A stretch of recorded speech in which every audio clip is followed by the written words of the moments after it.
Welcome to Superheroes in Heels, where we fiercely empower women to own their authority, lead with confidence, and rise in business. I'm Kimberly Borgens, your host, and I'm committed to sharing 35 plus years experience of being an entrepreneur, from starting a company from scratch and building it into a multi-million dollar business. I'm going to share some nuggets, some of what I call my wisdom highlights, because I have earned all of those gray hairs on my head. Like, what I'm doing is sharing, the things that the superpowers of women in business. What are the things that women in business do differently than men? How do women get past the challenges of being in business in a society where businesses were created for men? It's a model that was created for men. And so how do women thrive in this and show off their superhero skills in business? So I'm glad you're joining me today here on our episode. Today's episode, I'm going to talk.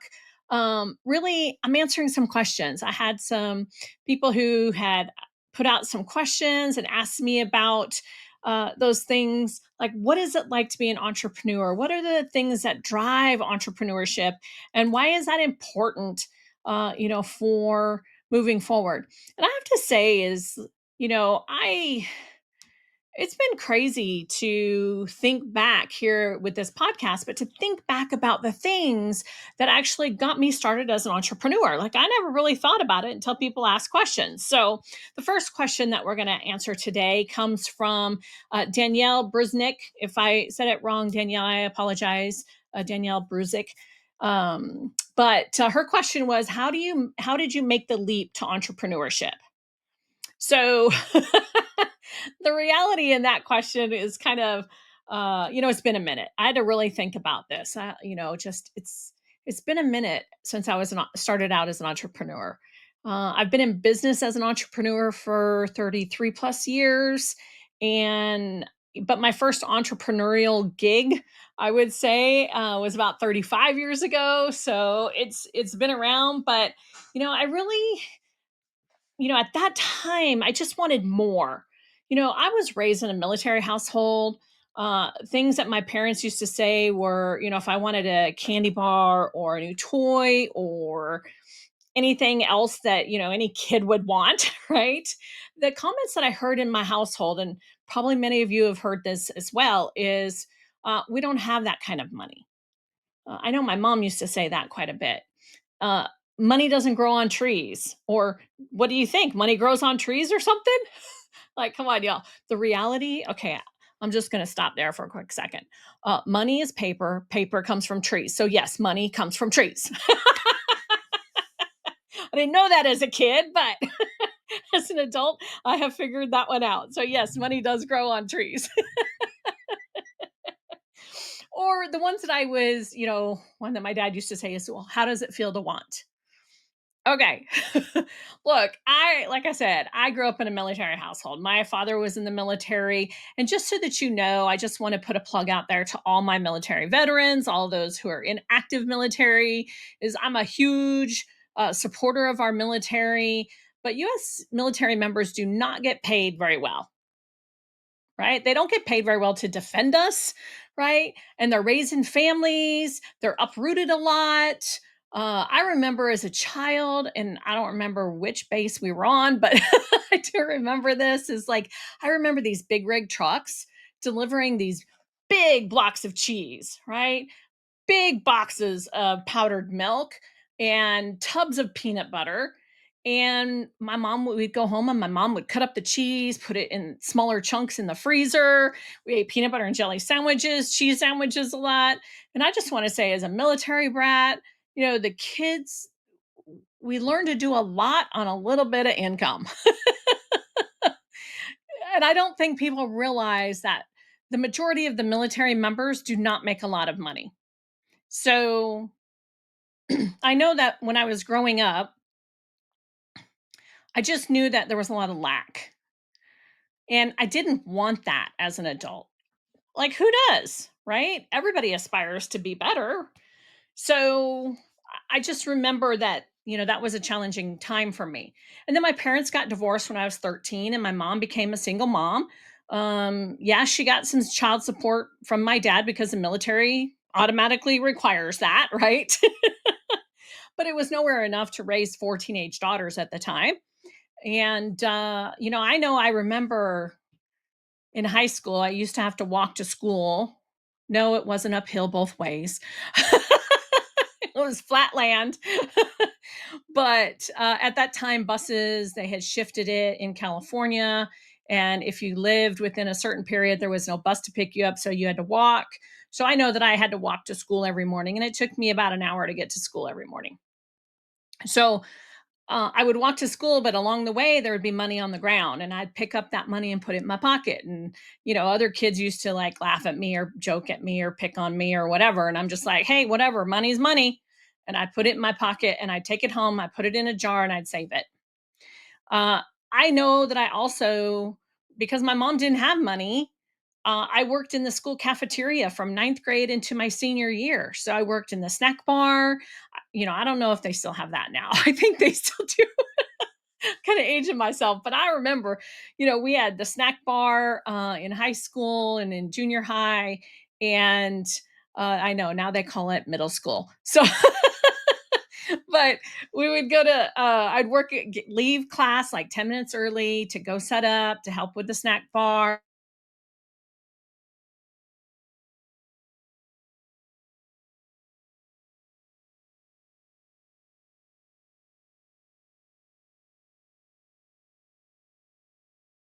Cents per hour. Okay, and on a great week, the things that as a child, what were those things that kind of stimulated you? And, Danielle, I know this is kind of the long way around the question, but how did I leap to entrepreneurship is like I said, my parents got divorced. My final year in high school, I got out of school at noon every day, my final semester, and I went and worked a full-time job. I worked Taco Express in the food court. Then I moved over to Sears and worked in their catalog department. Okay, yeah. That's green screen computers, y'all, the green and the yellow, right? Way back when, some of you don't even know what I'm talking about. But then I got moved to customer service. I worked a 40-hour week job and still finished my senior year in high school. You see, I wanted to earn money. I wanted the money to be able to do the things that I wanted to do. For what a lot of people don't realize is like I used to dance and I used to sing. I sang in the school choir for 9 years. I did ballroom dance the last couple of years of high school. And my mom could never afford the trips to sing at Disneyland, to the dresses for dancing. And so I had to work hard and find odd jobs and ask people if I could do XYZ for them so that they would pay me a little bit of money so that I could save up. So I guess I had some of that entrepreneurship in me as a child to try to find the things to get the things that I wanted, right? Just like a job, just like anybody else. But I was always working. And I know my mom, she didn't make enough money from working. And for some reason, I just had this obligation that I needed to help her out with bills too. Every month, I paid the electricity bill. I bought groceries because my mom said she didn't have enough money. Right. And sometimes my mom would just come to myself and my younger sister and she would just ask us to hand over some money because she was short. And okay, I love my mom. She passed away last year, but my mom was she didn't manage her money very well. Let me just say that. And what she did is kind of she made her children kind of pick up the pieces when she was not good at managing her money. Now I'm an adult now, and now I see this about her. When I was younger, I didn't see that. I didn't understand. I didn't know it. So I know we've all been through some stuff with our family members, with our parents or whatever, but this was just one of the things that I went through with my mom. So, Danielle, I'm just saying, and like I said, I know it's kind of the long version, but there was just never any money. And so working and finding new things, get creative. You know, I worked many jobs. I worked in fast food. I worked customer service. I worked pizza delivery. Okay. I worked in retail and women's clothing department, right? I worked all kinds of jobs to create the income to not be broke like my mom. I got married and I didn't have to work for, for the first, I don't know, year or so. I got married and I got to be a stay-at-home mom. At least for the first 9, 10 months of my son's life. Right. And then it was time for me to go make some money because my husband wanted to buy a truck and he wanted to have a nice stereo system in that truck and he wanted to go out on weekends and go off-roading and he needed more money than what his job was paying, and babies cost a lot of money, and so then he left. He took what little money we had, emptied the bank account, and left. He didn't want responsibility. He didn't want to be responsible for paying for a baby. He wanted to go have fun. This was the prime of his life in his early 20s. We got married at I was 18, he was 19. We had a son when I was 19 and he was 20, right? We were young and dumb and naive. But, you know, like I said previously, I ended up, on welfare, but I just couldn't sit there and collect the money like a lot of other people do on welfare. It's just not in my DNA. I went to school, I took classes, I became a Tupperware consultant. That was, the first, entrepreneurial job other than making things and selling them and, going to the flea markets and, trying to make some kind of income. That was my first entrepreneurial job. And to be honest, I,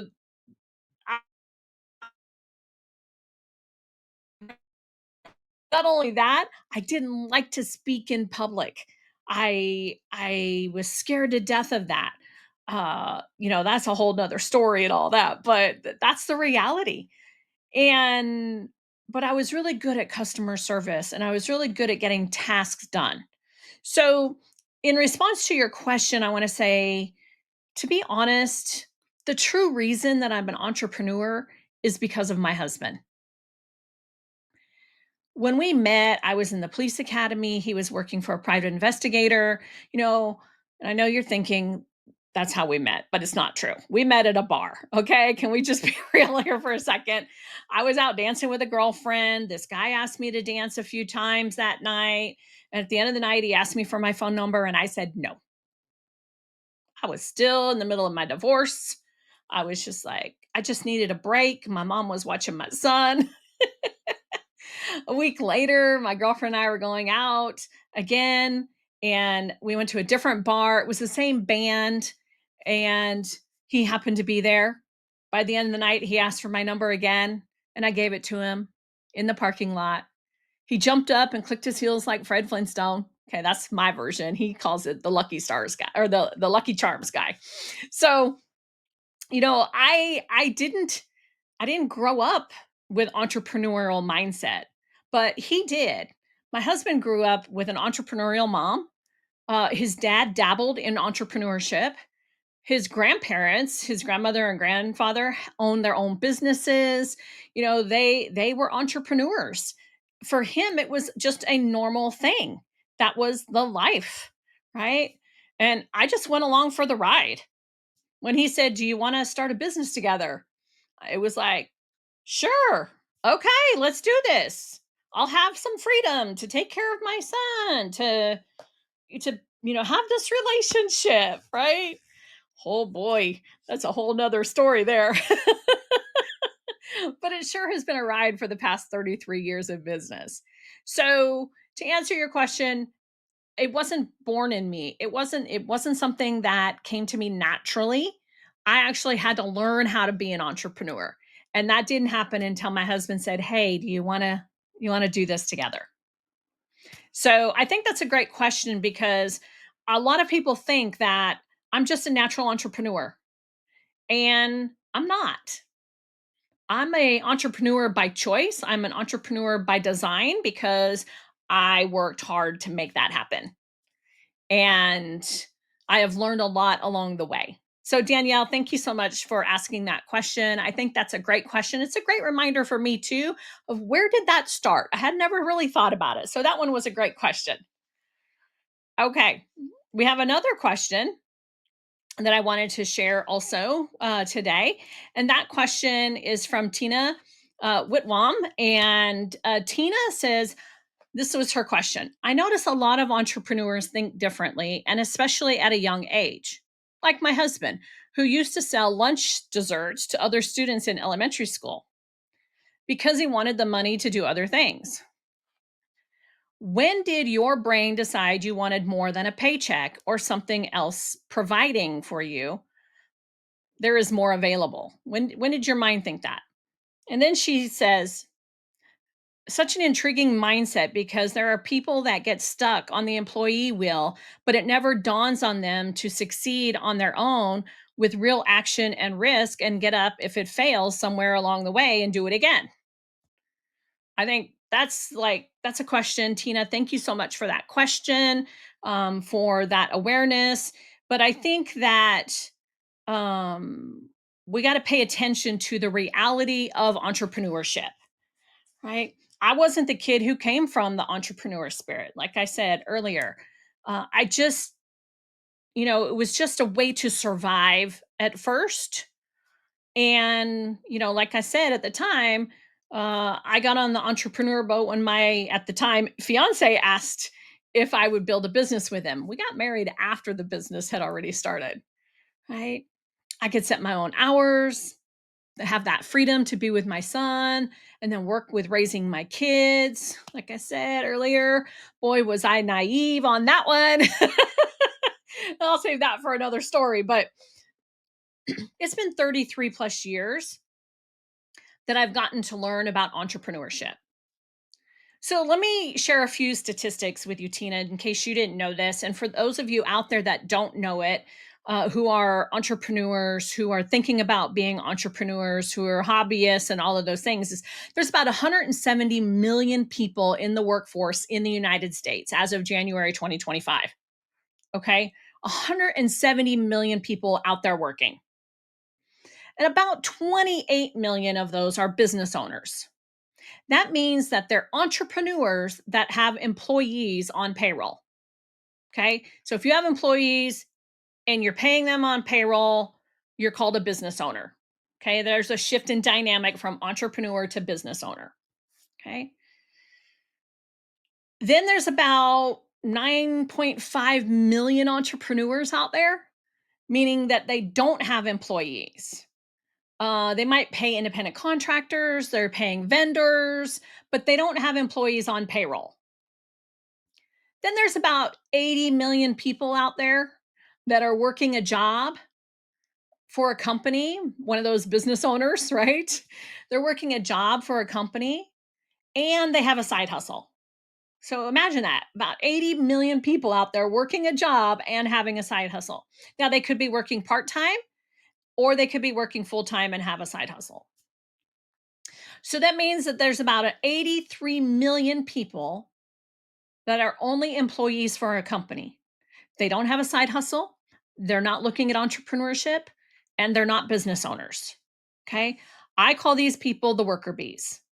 They are the people that get up and go to the job. They work their hours. They go home. They leave all responsibilities to the leadership. Okay. They have their time off and then they get back to the grind. These are the people that are the backbone of our country. You will never hear me knock down an employee. That's not my goal set ever. They're the hard workers, all right? They're the ones who work for the business owners, right? And as Tina, you said, they're on the employee wheel, right? They choose to be on that employee wheel, right? They don't have to worry about when they go home, right? Taking care of the job. They got to worry about taking care of their family. They got to worry about a whole bunch of other stuff, right? But they get to go home and leave the job. At least that's the hope, okay? As a business owner, I'm grateful for these employees, right? I'm grateful for the loyal employees that show up, they do their best, they do their job, they're reliable, I can count on them. These are great people in our society. Most of them are just They're just people who just want to do a job. They choose it, and that's okay. I don't want anybody to ever think that that's a bad thing, because it's not. Then there's, like I said, there's that overlap of the 83 million who have a job, and then there's a 83 million who have a job and have a side hustle. So what that means is there's about 163 million people overall in our workforce right now. Okay. These are all the people that are getting the things done on a regular basis that we entrepreneurs and business owners rely on. Okay. Very few people truly become entrepreneurs. So if you're an entrepreneur and you are making a living at being an entrepreneur without employees, right? Understand you're a small group of people. Like I think 9.5 million people. And there's a completely different mindset that entrepreneurs have to have. And look, I admit it was not a natural thing for me. I knew that I could do a job, right? And I could work. Just give me the instructions on what to do to keep my job, right? The job description. I knew I could do that. I didn't know about being an entrepreneur, let alone a business owner. I want you to know we started out as entrepreneurs. Then, when it got to be too much for two people to handle, then we had to hire the first employee. And then we had to hire another employee. And as we grow, more and more employees. I have about 70 employees right now. Okay. But as a business owner and as an entrepreneur, there wasn't anyone who's going to tell me what to do in business. At the time when I started in business, like I say, I'm way older than Google, right? We didn't even have email at the time when we started business. I know there were computers. We had a Mac 512K, right before we started the business. This time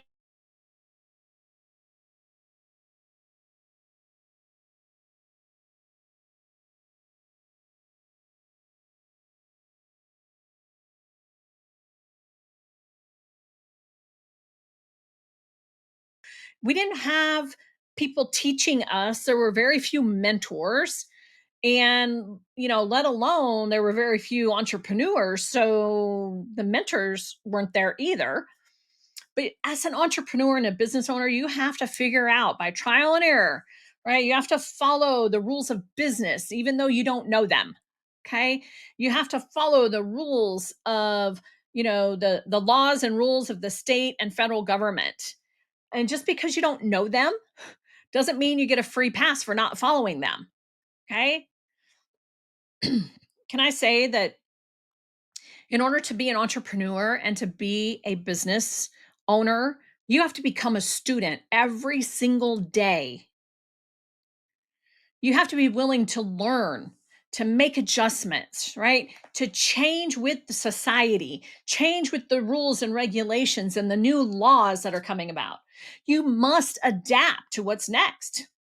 You have to, right? You have to do your best to anticipate the future, right? You got to have your own little crystal ball. My mother-in-law, I remember the first time I saw this thing is I'm like, I come over to her house and I hear her hollering out a window. And she's at her office window. She had an office in her home. And she's at her office window and she's like, "Oh, Mr. Money." And I look at my husband, I'm like, "Your mom's crazy." And she's like, "Mr. Money." And I was just like, what is she doing? So I asked her about that. And she said, "Look, money's a little tight right now. So I got to call out for Mr. Money to bring some money in." Right. And I thought that was crazy in the moment. Like, what? But the concept was real. You have to call out for what you need in your business, you have to ask for help.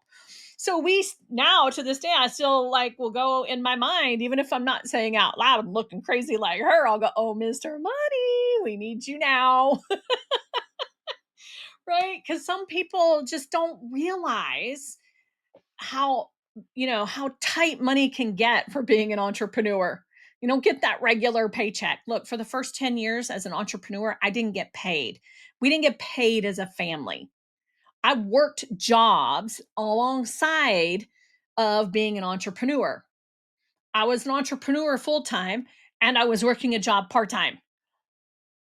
Okay. I needed to work jobs to be able to pay the bills to take care of my growing family. Right. In those first 10 years of business, I ended up with 4 kids somehow. Not quite sure how that happened. Okay. I do know. Have you seen my husband? All right. But you have to really think about it, Tina. It's not everybody is going to be an entrepreneur. Not everybody is meant to be an entrepreneur. Based on statistics, 163 million people are employees, right? And so if there's 160 million people, they all can't be entrepreneurs. But I just want to say, look, I know this might not everybody's going to agree with me. It might be a little controversial, but I'm going to say this. It takes more than a business name and working occasionally to be an entrepreneur. That's why so many people will say that some entrepreneurs are hobbyists. If you're called a hobbyist, don't get mad. Just stop and take a deep breath and go, okay, maybe I am, if you understand what it is. It's not a put down, it's the reality that some people work on business on weekends. They'll do freelance or they'll do contracts or they will coach just to make extra money that the job does not cover. They're working their way to entrepreneurship, right? It's not a put down, but it's just like having a hobby and painting or doing pottery or gardening on weekends when you're off of your job. And so if you're called a hobbyist, don't be offended. Own it. Say, "Okay, I'm working my way up." Right? There's nothing wrong with it. But what I am going to say is true entrepreneurship, it's hard work.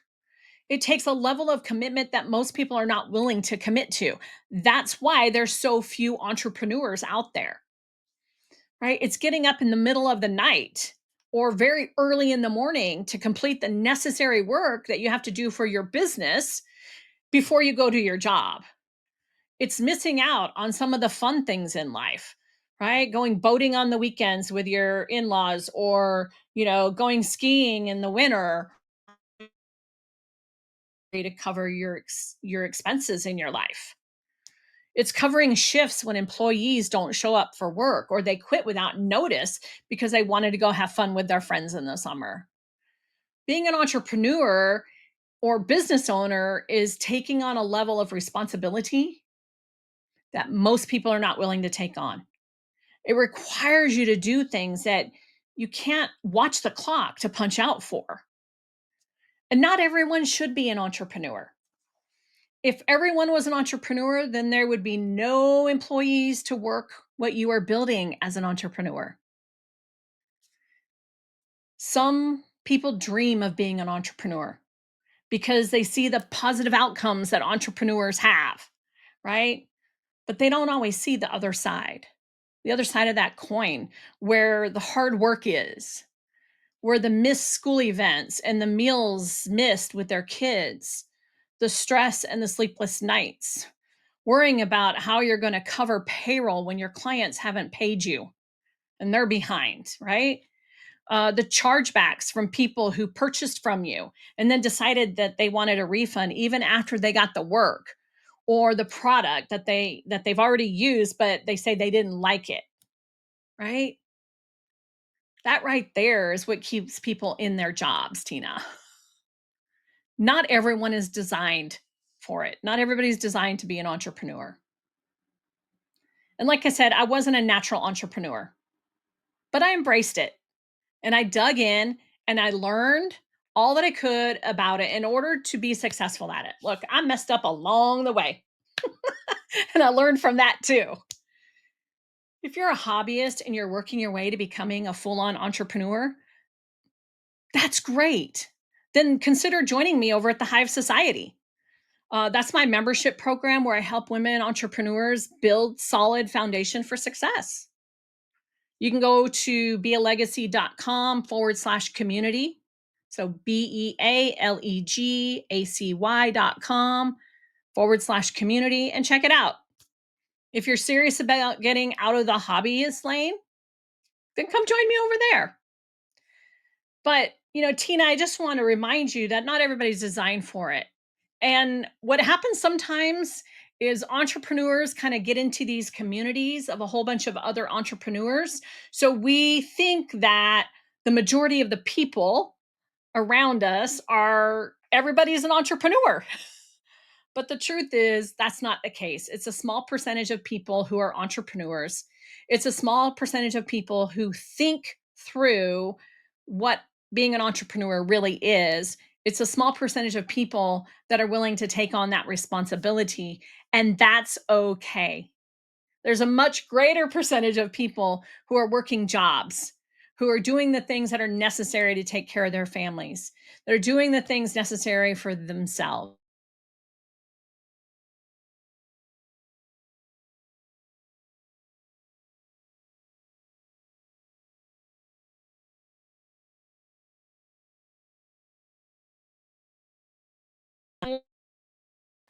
An employee, every single piece of you matters. And we need to start giving some grace to those people that are not just like us, right? I wasn't naturally an entrepreneur, but I've embraced it. I stepped into that mindset. I have owned it and owned that role of myself as the entrepreneur. So if you're thinking that's just not me, but you have a dream, I just want you to know you could probably do it if you really choose to do it. So I hope to see you over at the Hive Society. Not check out kimberlyborgens.com if you're looking for a speaker, looking for somebody to talk to your group, answer some questions for you. So make sure that you subscribe to the podcast, Superheroes and Heels. Ask questions because you too could have your question highlighted right here on my podcast. Thank you so much for joining me today. Have a great and blessed day.